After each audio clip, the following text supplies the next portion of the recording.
In the back. Yes. I can't believe. Good day and welcome to NAC TV's Coffee Chat. My name's Lyle Watson, and thank you for joining us on our Coffee Chat today, and we're pleased to welcome as our guest Genie Barnaby. Genie is the retiring resource coordinator from our hand organization here in town and has served many years. Genie, thank you for joining us today on Coffee Chat, and I'm going to ask the question, how do you feel emotionally? Do you have mixed emotions? 1st of October is your last day. last day at Yeah. work. Yeah, and I'm going to spend 2 weeks with Michelle Ferguson, who is the new coordinator, and I'm really looking forward to that because it's going to be a learning process for both of us, I think, and plus she's going to be amazing, and she has that personality that, because she works with people through home care already, that she's just going to fit really well into the program. And my board, including you, did a great job of picking her to be the new coordinator. So as far as feelings, I'd say very mixed emotions because I'm going to miss the people that I work with and the opportunities I've had to meet people, learn their story, maybe reach out a little bit and help in some way. Yep. You can offer so much sometimes, but people aren't maybe open to some of the things that you're offering, but it's just maybe to be there and listen and just be a listening ear for people, because I think usually when I get to see people sometimes, I don't always know them, I get to know them, but it's that experience that they're going through with things changing, whether it be eyesight or hearing or maybe a stay in the hospital, then all of a sudden excuse me, I have a bit of frog in my throat.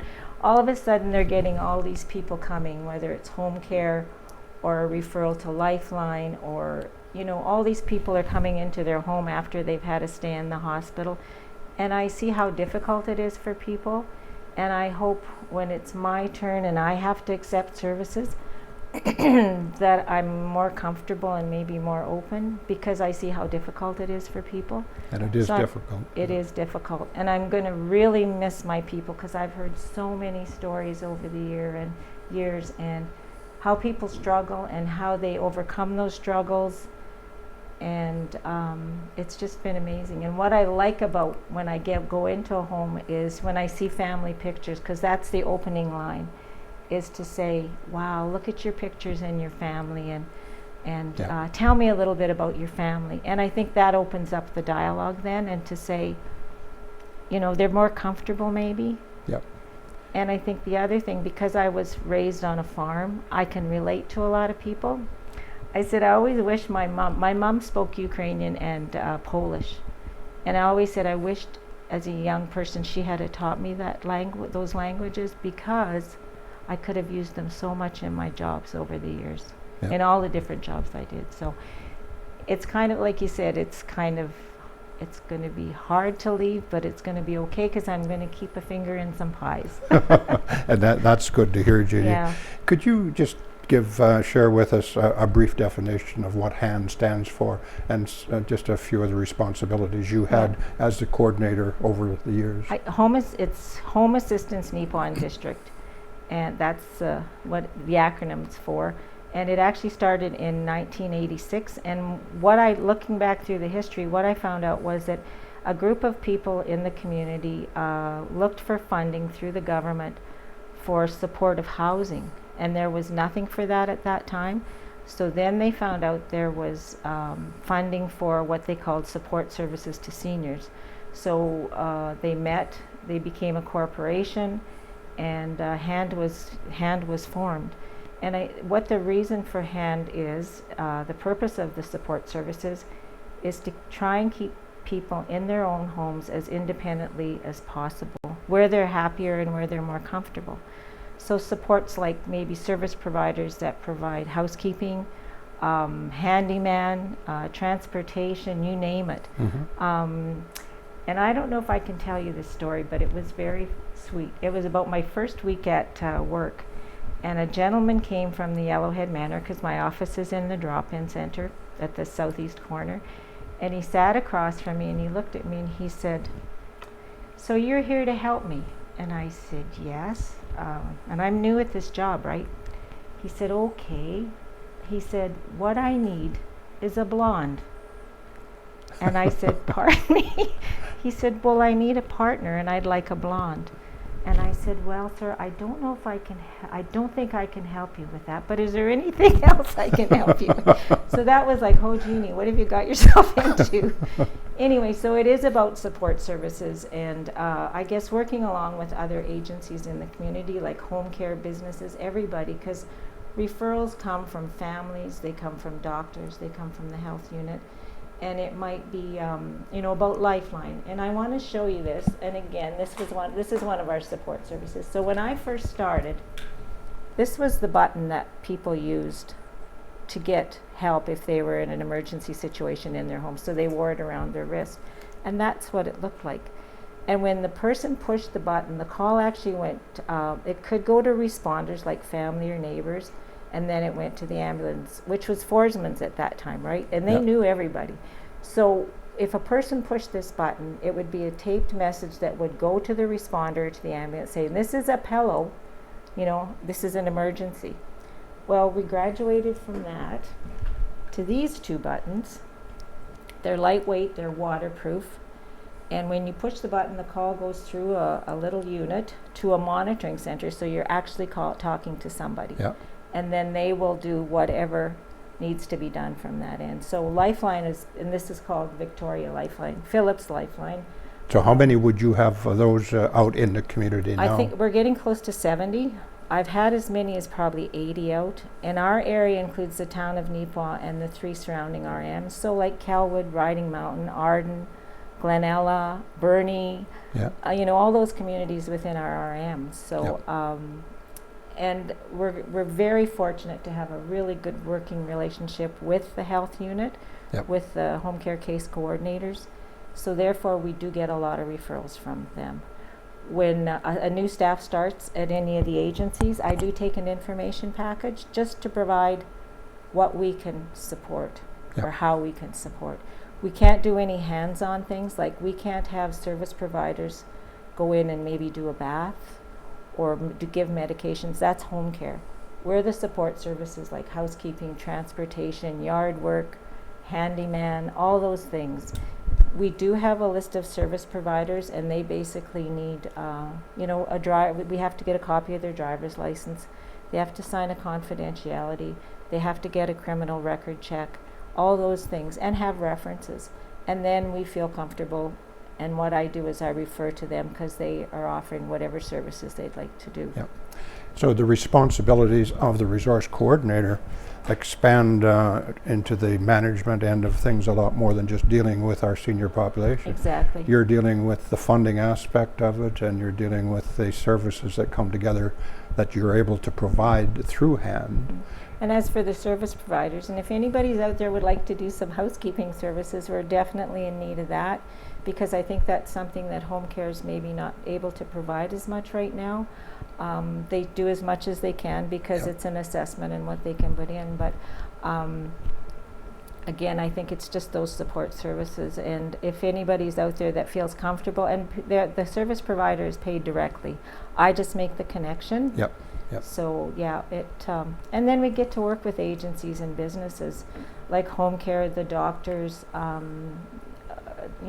these different agencies in our community. And you do the applications for the funding and keep up that end of the work too, in order to keep our hand office open. Yeah, and we're responsible to Prairie Mountain Health. The money does come from Manitoba Health to Prairie Mountain Health, and then through the board and myself, we apply for the funding for the grant for each year. Yep.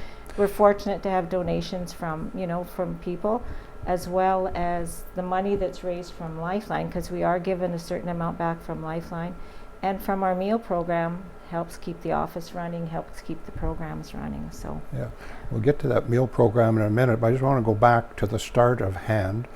And you mentioned the year was 1986 was the start of it, and the original coordinator, the first coordinator was Isla Hawken. And I'm sure a lot of our viewers will remember Isla. And looking at the history again, I read that when she started, she basically worked out of a private home because there was no office as such. But luckily, Isla was the treasurer and the secretary for the new drop-in that was going to be built. So the plans included an office for HAND Home Assistance Neepawa District. Oh, okay. So thank goodness Lyle was wearing 2 hats at that time because she got her office. And it's great because it's right in the drop-in. That's where the activities are. You have an inside door that goes to the drop-in center, and then you have the outside door. So it's private if people are coming off the street. And a good central location, And easy a good access. central. And yeah, there's a ramp in the front of the building, and there's the entrance into the hand at the back. So Isla was the coordinator for 5 years, and then Genie Barnaby took over Yeah. in 1991. Yes, in July of 1991, so I'm just over the 30 years.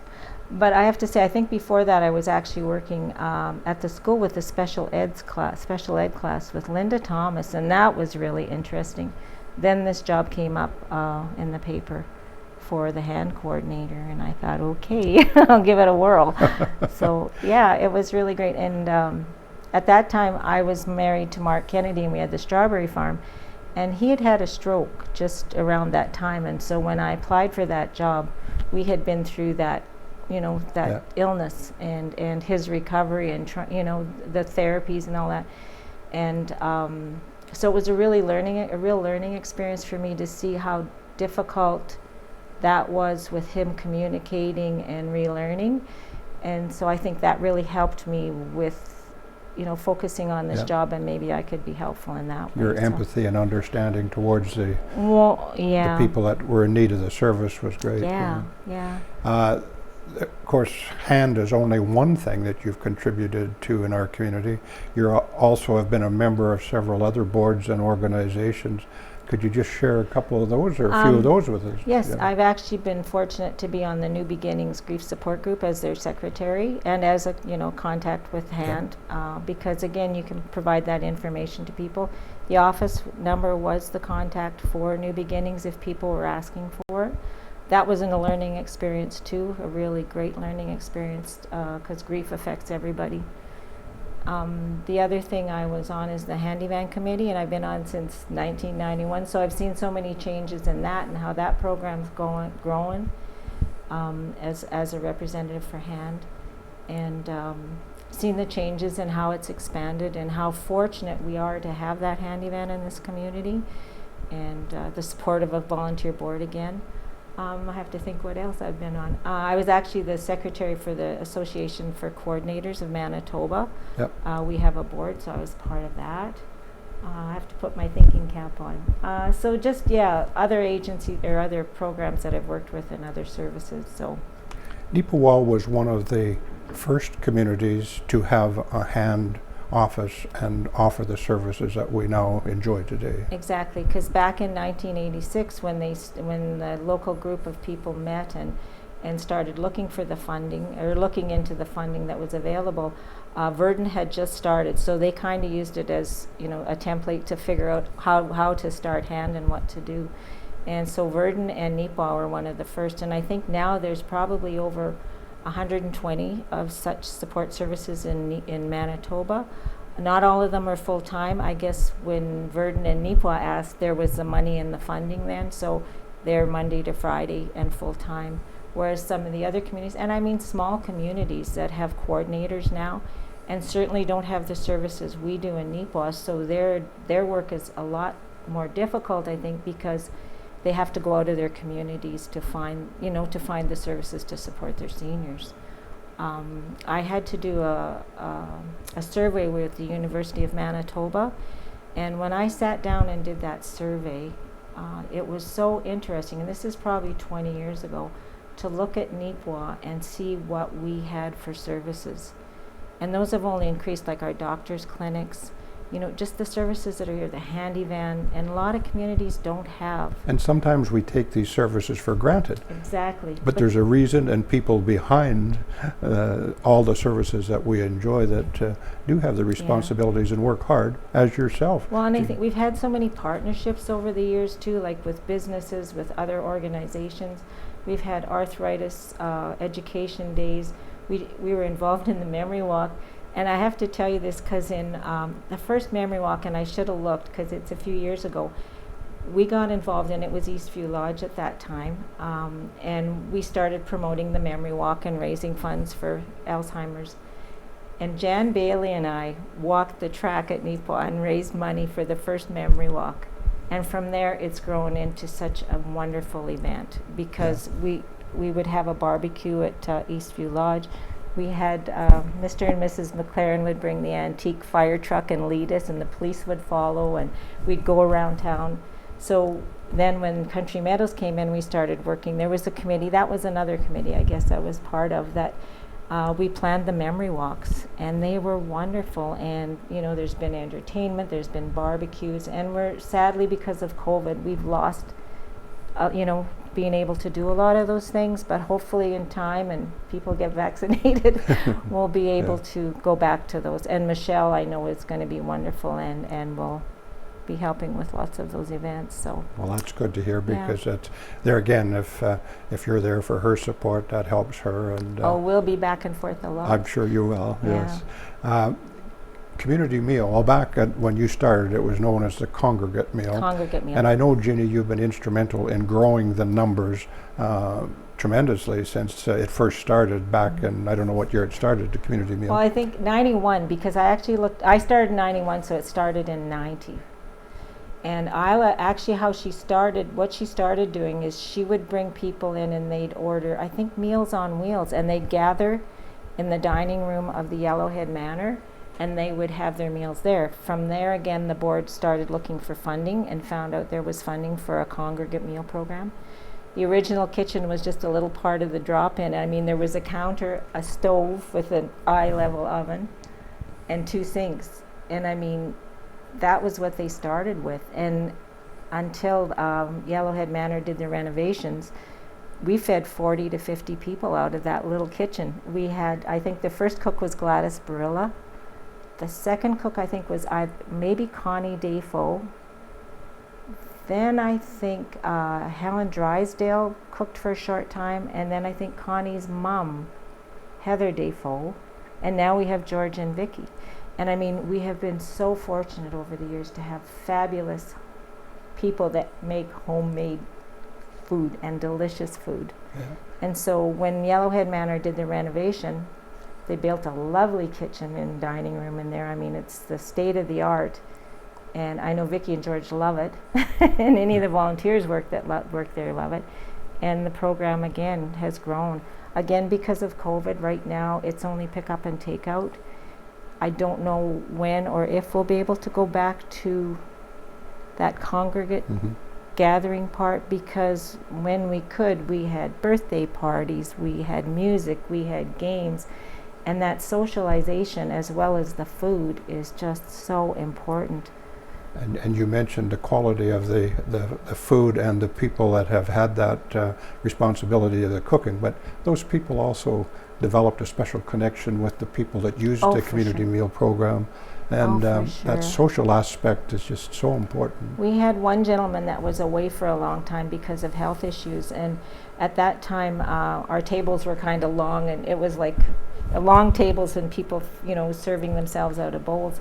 Now we have 4 people at a table, and it's a little bit different setup. But he came back after a long stay in hospital, and I was so impressed with the rest of the people at that meal program, the people that were there to eat the meal, because when he came in that door, they went and greeted him and shook his hand and said how glad they were to have him back. One gentleman helped him off with his coat, and it was just so heartwarming to see the connection. And there was, probably 30, 40 people at that meal, but they were so happy to see him back. He was so happy to be back. Yeah.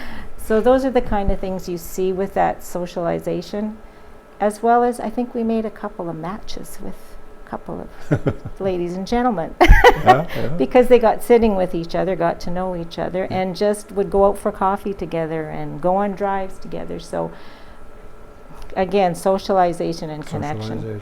Yeah. Well, you spent a lot of hours not only coordinating and making sure that the community meal was funded, but you also spent a lot of hours actually physically helping and working with the people that had the cooking contract. I got to take the money.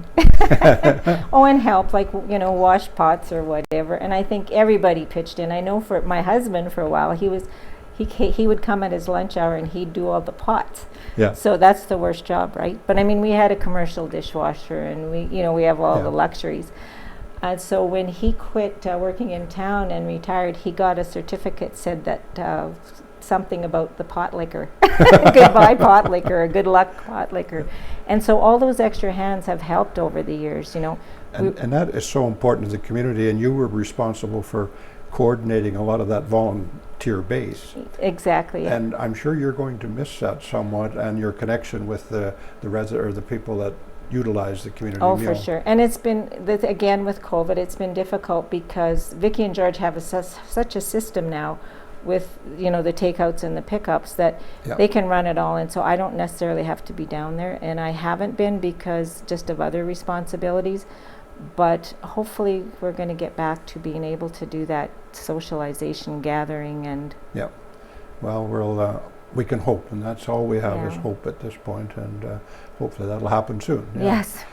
Jeannie, over the years, 30 years, that's quite a lengthy That's a lifetime for some people. Quite a lengthy career, Yeah. no doubt about that.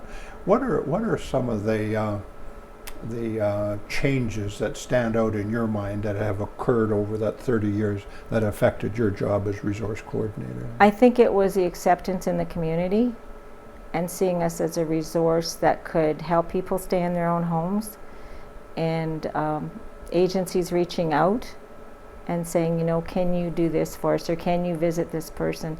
So that's it's a really great working relationship with those other health agencies to be able to provide the service that, you know, makes people or allows people to stay in their home and be independent where they're happier. And again, we know that, you know, getting into the care home is a long process. So any of those supports are allowing people to, the paperwork has become more, which isn't my favorite because of responsibilities and grants. And we do, you know, we do apply for other funding to provide programs. We worked with Hugs for the Holidays with with Amanda from Salvation Army, and that was a wonderful project because it was during COVID, and it meant reaching out to people that had been isolated for a long time. So I see those kind of programs that will keep happening, hopefully, and it's wonderful. It's wonderful to be a part of those organizations and those partnerships.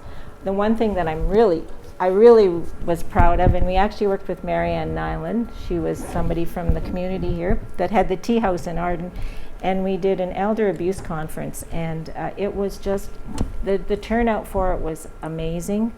The information was amazing. The youth group from the school actually did a presentation on bullying. So it was just a really wonderful event with lots of volunteers, lots of help. And it was a day event. The food was amazing, the speakers, and my summer student, because we do apply for funding for summer students. We haven't been able to have them again with COVID and, you know, them being out in the community. Hopefully that'll happen again. But we applied for a summer student and got her, and she actually got together and put our book together, I think on Walmart online. And it's a beautiful book because it shows all the people that took part, and it was a wonderful event, and it was a really educational event for everybody, I think. So just thinking of that book, Jenny, and I know that you have several albums of pictures of the history. Yes. If some of our viewers, for any particular reason, wanted to share or look at those albums, is that a possibility? Oh, for sure. Because when I looked back through it, I thought, wow, our program has done a lot of things that you kind of forget about. And what I'd like to mention now is the board support. I have been so fortunate, and Vicki and George and any of our staff, to have such wonderful support from the boards. From our board. The representatives are from the town of Neepawa and the surrounding RMs, a representative from the drop-in, and then 4 members at large. And just knowing coordinators from other areas, we have always had 10 or possibly 11 board members on our hand board, and I think that support and that guidance has just has helped the program remain as it is and grow as it has. And your support to the board and your ease of being able to work with Genie has also helped the board do its job And so it was a win-win situation for the last 30 years that you've been involved. Yeah. And I'm sure, as you mentioned, it'll continue on under Michelle Ferguson. But Yeah. that working together becomes Yeah. a very important aspect, a very important aspect of all community organizations. And I think just the respect, like there's always been respect with the board Yeah. and with the staff, and I think that's just something that we're very fortunate. I'm not saying other boards don't have, but it's so amazing, you know, that Yeah. I've had that with my board over the years. Just a thought to come to mind is modern technology and communications and the way you do your paperwork. You mentioned paperwork. Has the changes in technology made your job any easier? Have you been able to work easier, communicate better? I'm not a techie. I'm better with paper and pen and phone. I've learned, which has been good for me personally. It's been really great to be able to keep in contact and be able to email and all those things. Yes, and I actually have used my phone a lot with Connection just because of being able to text with service providers or families. Like I'm getting referrals from families online, you know, Yeah. through email or on my cell phone. And on our board, we do have a website too. There's a website that you can access to find out information, and so that's really important too. So all that technology has helped to Has helped, promote the program, for sure. Just back to funding, you mentioned the government support through Prairie Mountain Health to the HAND organization.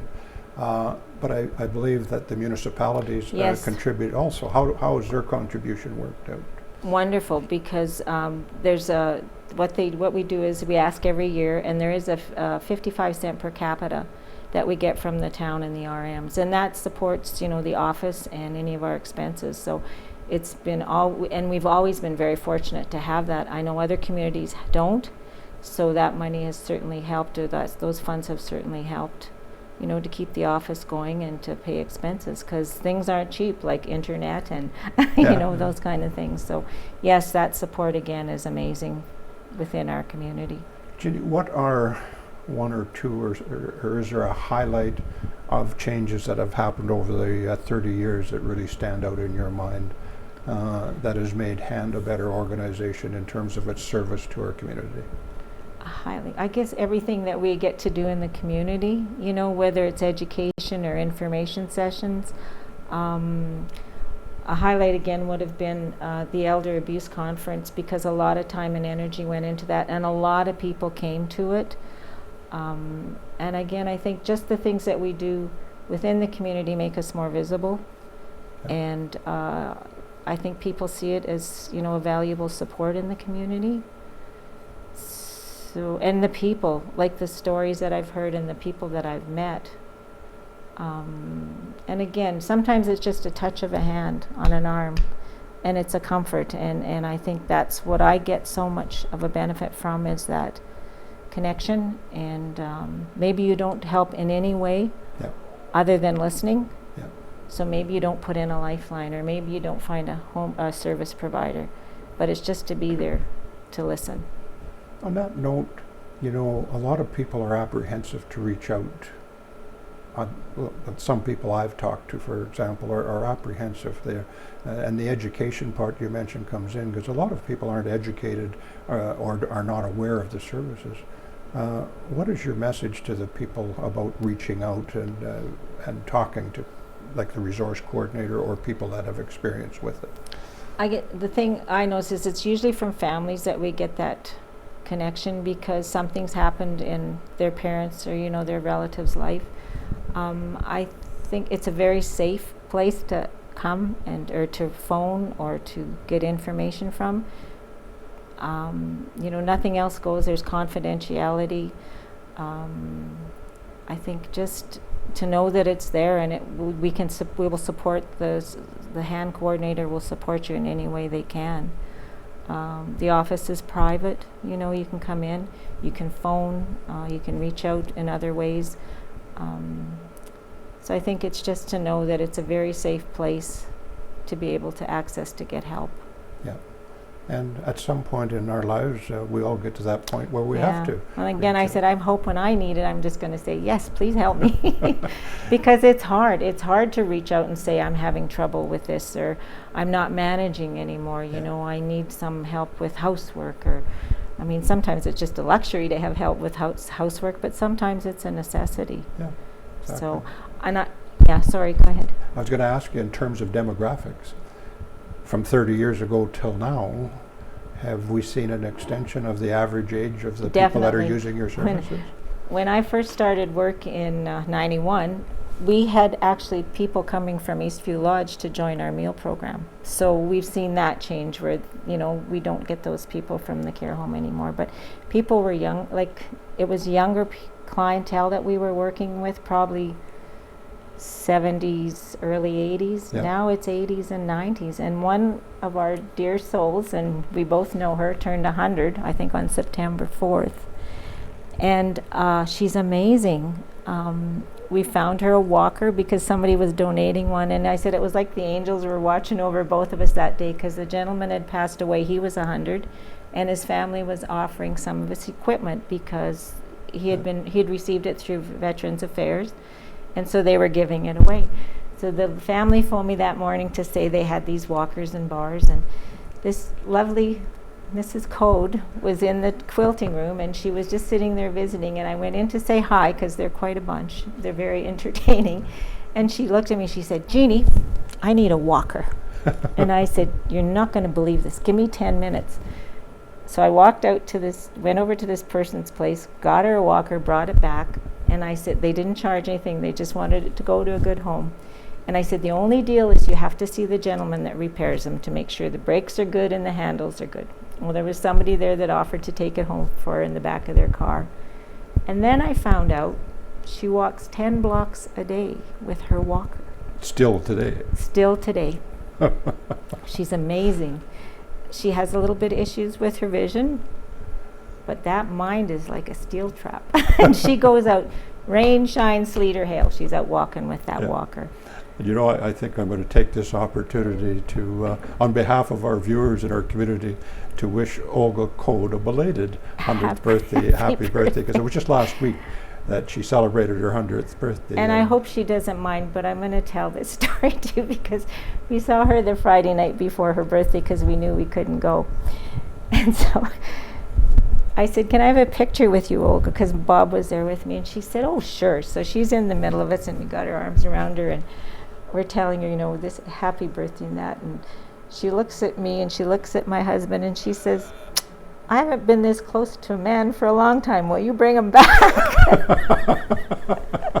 And I hope she doesn't mind I tell the story, because, like you said, I think she'd be very happy to hear I told this story. Olga has such a vibrant sense of humor that it just wears off on everybody, doesn't it? Yeah, she's just amazing. And I think to be 100 and to just be who she is and the stories she can tell is just, very wonderful. Yeah. Well, I hope when you reach the magic age of 100, you'll be able to sit here and share some of your experiences. Well, I made it to 67 so far, so we'll see. Well, you've got a few years to go to build some memories up to 100 that you can share with us when you're 100. With that, Ginny, our time is kind of getting short, and probably has run out on us, and we probably could talk for a long time more. But I'm going to ask you if there's a kind of a final thought you would like to share with our viewers on our program today, and as we go forward, as you go forward in your retirement. Well, like I said, I'm going to try and do some things, even if it's just visiting, because usually when you're doing, providing a service or being in somebody's home, you have to be in and out. Like you can only spend so much time. But I know how important it is for that visit. So I'm going to hopefully do some visiting. I'm looking forward to retirement in a way. I love spring, summer, and fall. Winter's going to be a challenge, but I hope, I'll just keep busy. And again, the people that I've met over my life have enriched my life in so many ways, have taught me so many things. And I see people that have so many struggles, and yet they have that happiness and that light in their life, even though they're just struggling with so much. So I hope that's me, that I can be as positive as a lot of people are that I work with. So, Wow. and I'm going to miss my board because they're wonderful. I know Michelle's going to do an amazing job because she's got a great personality. And I wish everybody well, and I wish COVID would go away. That's kind of the bottom line. So. Yeah. Well, we thank you for taking the time to share some thoughts with us, Genie. On behalf of our viewers, our community, the town of Neepawa, or our surrounding 3 RMs, Glenella, Lansdowne, Langford, Cypress, and Rosedale, we would like to thank you for 30 years of service. And on behalf of the board of directors at this point, I would like to say thank you to you for being the coordinator for 30 years to offer a very full-fledged service to our community. And on behalf of all those people, Genie, thank you for your 30 years, and we wish you and Bob just a happy retirement and You're good health welcome. and happiness. It's been wonderful. And like I said, I don't know of anybody else who looked forward to a job each day as much as I did. Every day was interesting. I'm still learning every day of these last few weeks, and it's just been a real life experience. So Well, thank you. we're glad you enjoyed your 30 years experience, and we look forward to working with you in some some way. angle along the way as we go forward. Thank you, Okay. Genie. You're welcome. Well, we hope you enjoyed our little coffee chat with Genie Barnaby, the retired resource officer from our hand organization here in Neepawa. We thank you for viewing, and we ask you to stay tuned in for upcoming coffee chats and different programming on NAC TV. Until then, my name is Lyle Watson. Stay happy and stay healthy. See you next time.